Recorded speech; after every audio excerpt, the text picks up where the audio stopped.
Alrighty, PG-13, we're going to talk about, yes, you guessed it, the 1983 Cobra Fang.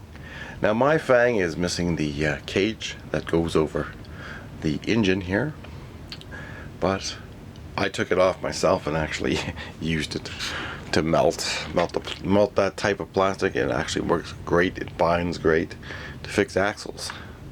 So it actually did work. Now, yes, I heated it up and anyways, but we're looking at the Fang, and you know, it does have a little propeller at the back. It does have these crappy missiles that they never bothered to actually fix in any other design. I mean, yes, there's the Fang 2 and the Fang 3, but I don't have those examples to show you here today. Now, underneath, they just have a bell shape for the bomb, so that was an awesome thing. And you know, a lot of these missiles were commonly lost or broken because they just didn't last. This type of plastic, you can see it cracks and, you know, breaks off or gets lost. So a common part that's missing is the missiles. Now, I did love this chopper. I had two growing up and one of these did break. You can repair these. You can take these apart and drill a screw in here and attach it to the rotor blade, and then should turn again.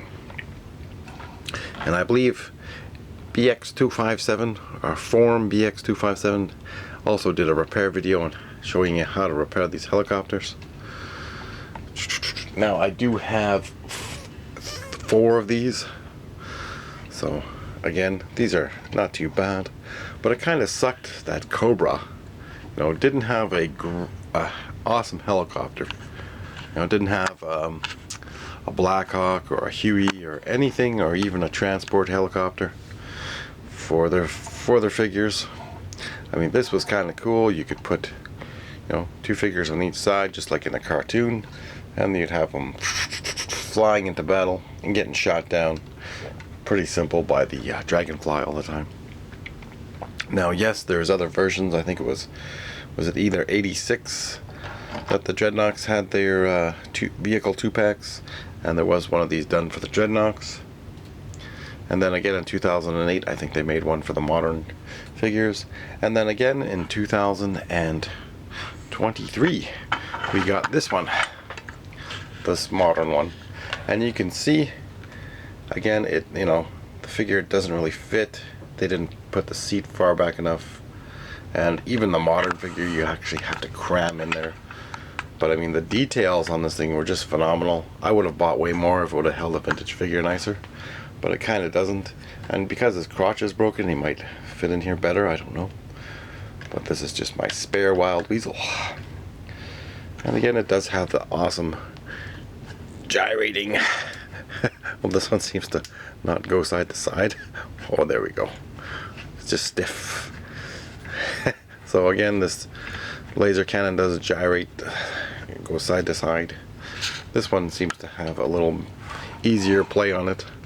You know, this one rotates easier, just like the Hothworld cannon. Oh, reference to Star Wars. Now, it's really sad that the Cobra didn't have a cool helicopter, but you could always make your own customs, and that's what I did. So I got some custom crappy dollar store ones, just so my Cobra forces would have a little more, you know. This is kind of cool. I think this was like $4 at the dollar store, and you know, I grabbed a few of these because usually anything at the dollar store, if you see it's only there once. And then I had to like take these apart and shave the blades just so it would actually rotate. Same with the other one. I think this one looks closer to like a Fang 3 version, similar to this. So it looks pretty similar. And again, you know, it's simple custom. You could paint it, or you can just put some stickers on it like I did. And it's simple.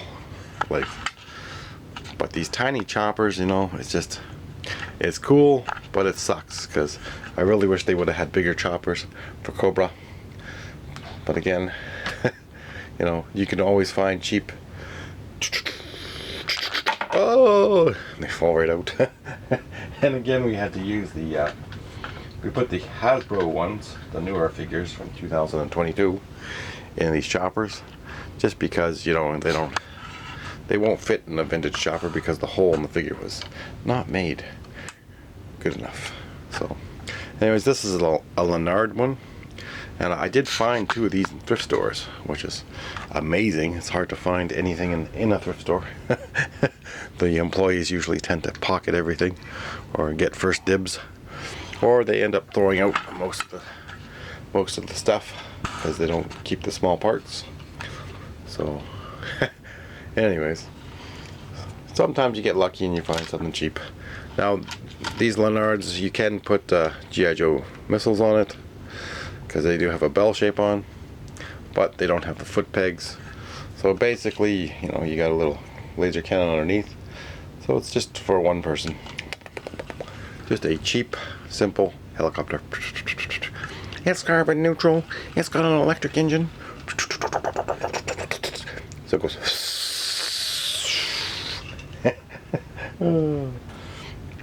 And for the Joes, I might have showed you this in a past video. Oh, I think it is. I'm not sure. It's Click and Play, not World Peacekeepers.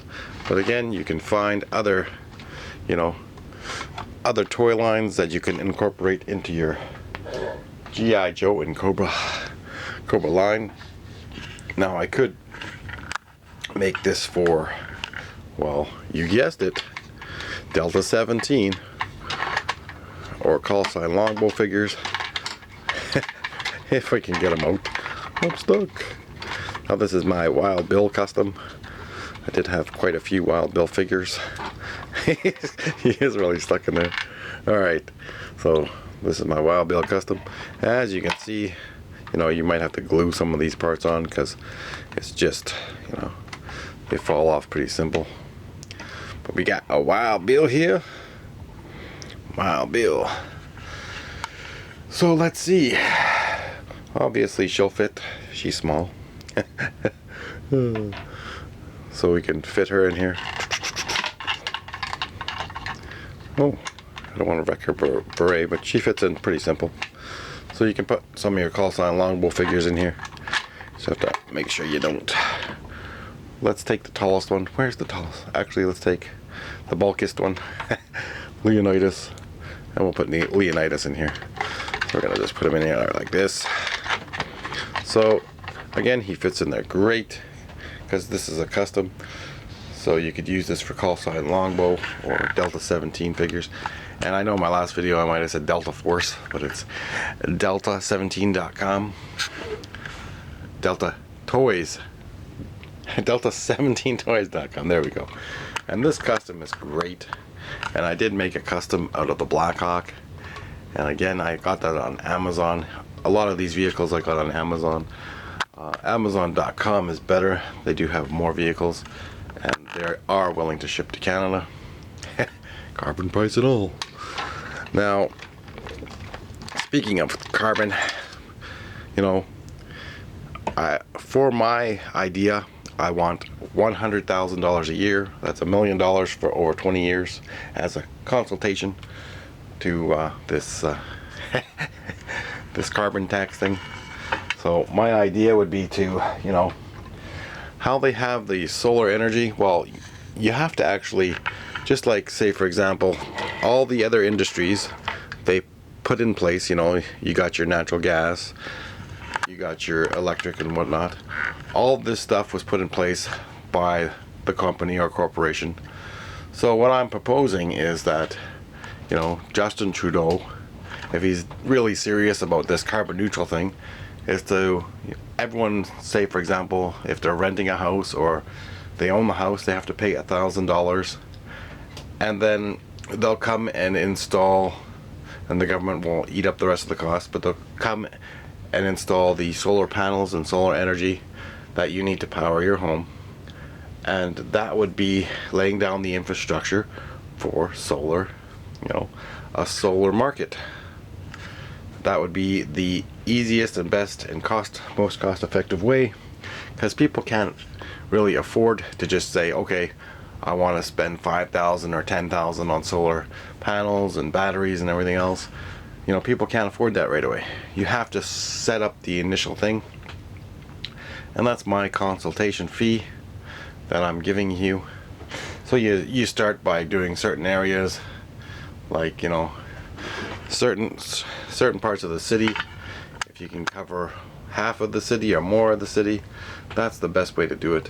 And my other idea is how to use iron ore for your roads. That's another part of my consultation. It's called induction heating. I know all the future ideas of the future because I studied the past, and I don't have a university degree. I might have went to college for a little bit, but I'm far more intelligent than you know. Now these and all ideas can come from anyone. It doesn't matter what level your education is. It matters about how you can talk to an engineer or a scientist to actually implement this stuff. And you want to get rid of concrete, then you have to use iron ore. And if you want to, for construction, I am in construction, so I know. And I know about futuristic ideas. So I want a consultation on that, and I want, again, the same thing. And even I know one more other thing. Well, I know lots of other things, but cell regeneration, where people can basically regenerate it, and you can live for hundreds or thousands of years. And cell regeneration, I do know how the whole thing works, and I just, I don't have the time to put it all together, or the money. So if you want to live for hundreds or thousands of years, there's cell regeneration. There's also another advanced version of cell regeneration where you can bring someone back to life, but you can't cremate them. That would be kind of impossible, but not improbable, because if you get a person's DNA, you might be able to reconstruct the whole person from the DNA. And you never know. There is more to advanced sciences. But anyways, well, that's my ideas.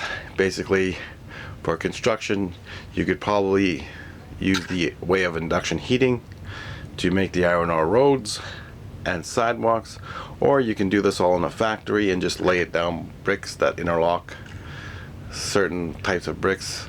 But there's also going to be other factors involved, how thick it's got to be and what the type of mixture is, and there is other stuff you can do. But then we'd have roads where you can just float on, straight highways, float on. You're not using any of your energy in your vehicle. You just drive onto the road, and the road will just shoot you one way because the magnetic will point, magnetic north, magnetic south. It'll point the direction that you have to go. It even works for water. Water can flow up it. I know the ancient past because I studied the stones. Oh yes, far more intelligent than you can imagine. So anyways, if you want to live for hundreds or thousands of years, or you want this carbon neutral road thing to work, or people to have solar heating, solar energy for their houses, then you gotta help with the initial costs, and we could figure it all out. Alrighty, that's my contribution to the carbon tax and my consultation. And I'm just there to help with helpful ideas to make this a reality so everyone can save in the long run. Because if you're not wasting your own fuel or your own energy going on a magnetic highway, it works. So that is one way to lower the costs for everyone, as well as the cost of goods. Even the train